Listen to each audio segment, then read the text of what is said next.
ഇത് മാസ് മോട്ടോഴ്സിൽ നിന്നാണ് Honda aviator വണ്ടി നമ്മൾ വർക്കിന് ആയിട്ടുണ്ട്. നമുക്ക് ജനറൽ സർവീസായിട്ട് പറഞ്ഞാൽ അതേപോലെ ബാക്ക് ടയർ മാറണം, എഞ്ചിൻ ഓയിൽ മാറണം, വൈബ്രേഷൻ കംപ്ലയിൻറ്റ് പറഞ്ഞിട്ടുണ്ട്. ജനറൽ സർവീസ്, വാട്ടർ സർവീസാണ് പറഞ്ഞത്. അപ്പോൾ ഇത്രയും കേസാണ് മെയിനായിട്ട് പറഞ്ഞാൽ വർക്ക് കേട്ടോ. അപ്പോൾ നമ്മൾ വണ്ടി ഓടിച്ചു നോക്കി വർക്കിന് കയറ്റിയിട്ടുണ്ട്. നമുക്ക് ക്ലച്ചിൻ്റെ ഭാഗത്ത് നിന്നാണ് ആ വൈബ്രേഷൻ സൗണ്ട് കാണിച്ചുകൊണ്ടിരുന്നത്.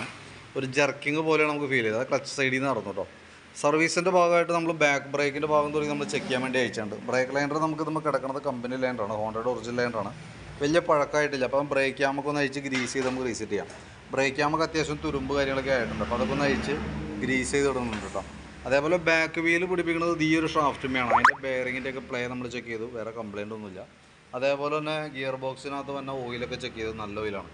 ബാക്കിലത്തെ ടയർ മാർട്ടിനേഴ്സ് പറഞ്ഞിട്ടുണ്ട്, തീരെ തീർന്നിട്ടുണ്ട്. അപ്പോൾ നമുക്കത് മാറ്റി പുതിയതിടാം. പിന്നെ അതേപോലെ നമ്മളതിൻ്റെ എയർ ഫിൽറ്ററിൻ്റെ ഭാഗം നമ്മൾ ചെക്ക് ചെയ്യുന്നുണ്ട്. എയർ ഫിൽറ്റർ നമുക്ക് ഇതുമ്പോൾ കിടക്കുന്നത് കമ്പനി ഫിൽറ്ററൊന്നുമല്ല, ഒറിജിനൽ ഫിൽറ്റർ അല്ല, പക്ഷേ വലിയ പഴക്കമായിട്ടില്ല. അപ്പോൾ തൽക്കാലം നേരടിച്ച് ക്ലീനാക്കി നമുക്ക് റീസെറ്റാക്കി എടുക്കാം കേട്ടോ. പിന്നെ ക്ലച്ച് സൈഡ് നമ്മൾ അഴിക്കുന്ന സമയത്ത് ക്ലച്ചിനകത്താണ് നമുക്ക് അതിൻ്റെ ആ വൈബ്രേഷൻസിനുള്ള ഒരു കാരണം നിൽക്കുന്നത്. അതിനകത്ത് വേരിയേറ്റർ ബോഡിയുടെ boss drive, variator body boss drive എന്നൊക്കെ പറയുന്ന റേറ്റ് ഉണ്ട്. അതേപോലെ തന്നെ ഈ റോളർ കാര്യങ്ങളൊക്കെ പൊളിഞ്ഞൊക്കെ കിടക്കുകയാണ് ഈ കണ്ടീഷനിൽ കേട്ടോ. അതായത് ഇതേപോലെ പ്ലാസ്റ്റിക് കവേർഡ് ആയിട്ടുള്ള ഐറ്റമാണ്, അതൊക്കെ പൊളിഞ്ഞു പോയിട്ട് മെറ്റൽ ഡയറക്റ്റ് ഈ ഇതിനകത്ത് കിടന്ന് റൊട്ടേഷൻ ചെയ്താണ് ആ സൗണ്ട് വ്യത്യാസം കാണിക്കാനും ജർക്കിങ്ങിനൊക്കെ കാരണം എന്നാണ്. അപ്പോൾ ഇതിനും തീരുമാനം വന്നിട്ടുണ്ട് ഈ വീലിനും. അപ്പോൾ നമുക്ക് ചേഞ്ച് ചെയ്യേണ്ട ഐറ്റംസ് എന്ന് പറഞ്ഞാൽ ഈ ബോസ് ഡ്രൈവ് എന്ന് പറയുന്ന ഈ ഒരു മെറ്റൽ യൂണിറ്റ്, ഈ വീല്, ഈ പൊട്ടിപ്പോയേക്കണ ഈ 6 കട്ടകൾ, അതേപോലെ തന്നെ ഈ വി ബുഷ്, അതുപോലെ roller set, P set slide, variator body, boss drive, ഇത്രയായിട്ടാണ് നമുക്ക് അതിനകത്ത് മാറ്റേണ്ടതായിട്ട് കേട്ടോ. പിന്നെ അതേപോലെ തന്നെ നമുക്ക് അതിൻ്റെ ബെൽറ്റിൻ്റെ കണ്ടീഷനും പെർഫെക്റ്റ് ഉള്ള ഈ സൈഡൊക്കെ നല്ല രീതിയിൽ പൊട്ടൽ വന്നിരിക്കുന്നുണ്ട്. അപ്പോൾ കൂട്ടത്തിക്കടെ ബെൽറ്റും കൂടി മാറ്റി വിടണമാണ് നല്ലത്. നിലവിൽ കമ്പനി ബെൽറ്റാണ് കിടക്കണേ, ഹോണ്ടയുടെ ഒറിജിനൽ ബെൽറ്റാണ് കിടക്കണേ. പക്ഷേ അതൊരു മാറ്റേണ്ട ടൈമിലാണ് ഇപ്പോൾ നിൽക്കണം കേട്ടോ. അപ്പോൾ അതുകൂടി കൂട്ടത്തിക്കടെ മാറ്റി വിടാം.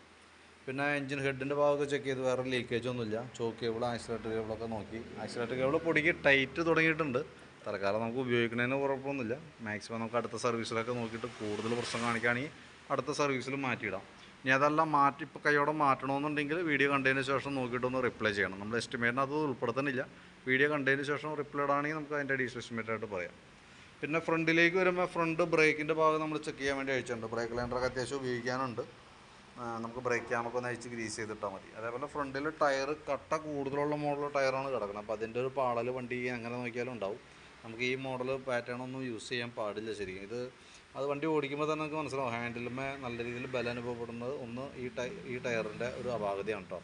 ബാക്ക് ടയർ മാറ്റിയിടുമ്പോൾ വലിയ പ്രശ്നം തോന്നില്ല. പക്ഷെ എന്നാൽ പോലും ഈ ടയർ കുറേ കൂടി കഴിയുന്തോറും നമുക്ക് ഓടിക്കാൻ പറ്റാത്തൊരു കണ്ടീഷനിലേക്ക് വരും. ശരിക്കും സാപ്പർ മോഡൽ ടയറാണ് യൂസ് ചെയ്യേണ്ടത്. ഇത് ഓവർ ഗ്രിപ്പാണ്.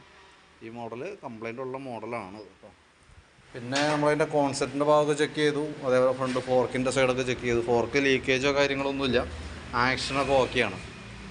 ബാറ്ററി നമുക്ക് ഇരിക്കുന്നത് ആമറോണിൻ്റെ ബാറ്ററിയാണ്. 2025 ബാറ്ററി ഉണ്ടാവും. പുതിയ ബാറ്ററിയാണ് വണ്ടിയിൽ ഇരിക്കുന്നത്. ഞാൻ അതിൻ്റെ വോൾട്ട് കാര്യങ്ങളൊക്കെ നോക്കി 13 വോൾട്ടൊക്കെ ഉണ്ട്. അപ്പോൾ ബാറ്ററിയുടെ ഭാഗത്തൊന്നും വേറെ പറയത്തക്ക കംപ്ലൈൻറ്റോ കാര്യങ്ങളൊന്നുമില്ല. പിന്നെ ഈ സൈഡിലേക്ക് വരുമ്പോഴത്തേക്ക് നമുക്ക് സ്പാർക്ക് പ്ലഗൊക്കെ ഒന്ന് അഴിച്ച് ക്ലീൻ ചെയ്ത് ഇടുന്നുണ്ട്. എയർ ഫിൽറ്റർ മാറ്റുമ്പോൾ കൂട്ടത്തിക്കോട് പ്ലഗും മാറ്റാം. നമുക്ക് നെക്സ്റ്റ് സർവീസിൽ വേണമെങ്കിൽ മാറ്റി കളയാം കേട്ടോ. ഒന്നാമത് കിടക്കണ എയർ ഫിൽറ്റർ ഡ്യൂപ്ലിക്കേറ്റാണ്. പിന്നെ എഞ്ചിൻ ഓയിൽ മാറ്റുന്നുണ്ട് കേട്ടോ. ഓയിൽ ചേഞ്ചും കൂട്ടത്തിക്കോട് നടത്തി വരുന്നുണ്ട്. അപ്പോൾ ഞാൻ അതിൻ്റെ ഏകദേശം ഒരു എസ്റ്റിമേറ്റ് ആക്കാം. അതിൻ്റെ ഡീറ്റെയിൽസ് ഒന്ന് വാട്സപ്പിലേക്ക് ഇടാം. അപ്പോൾ അതിനകത്ത് എസ്റ്റിമേറ്റ് ഉൾപ്പെടുത്തുന്ന ഐറ്റംസ് ജസ്റ്റ് ഒന്നുകൂടി ഞാൻ പറയാം. എഞ്ചിൻ ഓയിൽ അതിനകത്ത് ഉൾപ്പെടുത്തുന്നുണ്ട്. ഓയിൽ മാറ്റുമ്പോൾ അതിൻ്റെ ബോൾട്ടിൻ്റെ വാഷും ഓറിങ്ങും കൂടി മാറ്റണം. പിന്നെ നമുക്ക് ഇപ്പുറത്തെ സൈഡിലേക്ക് വരുമ്പോഴത്തേക്കും ബാക്കിലത്തെ ടയർ മാറ്റാനും ഉൾപ്പെടുത്തിയിട്ടുണ്ട്. പിന്നെ ക്ലച്ചിലേക്ക് വരുമ്പോഴാണ് നമുക്ക് ബെൽറ്റ്, ഈ roller set, P set slide, variator body, boss drive, ഇത്രയായിട്ട് നമുക്ക് ക്ലച്ചിനകത്ത് വന്നാണ് കംപ്ലൈൻറ്റ്. അപ്പോൾ അത് നമ്മളതിനകത്ത് ഉൾപ്പെടുത്തുന്നുണ്ട്. പിന്നെ ജനറലായിട്ടുള്ള സർവീസും കാര്യങ്ങളൊക്കെ ഉണ്ട് അതിനകത്ത്. അപ്പോൾ ഞാൻ അതിൻ്റെ ഡീറ്റെയിൽ എസ്റ്റിമേറ്റോ കാര്യങ്ങൾ വാട്സാപ്പിലേക്ക് സെൻഡ് ചെയ്ത് തരാം കേട്ടോ. അപ്പോൾ വീഡിയോ കണ്ടു കഴിയുമ്പോൾ നോക്കിയിട്ടൊന്ന് റിപ്ലൈ ചെയ്തേക്കണേ. അതനുസരിച്ച് നമുക്ക് വർക്ക് കംപ്ലീറ്റ് ചെയ്യാം. ഓക്കെ.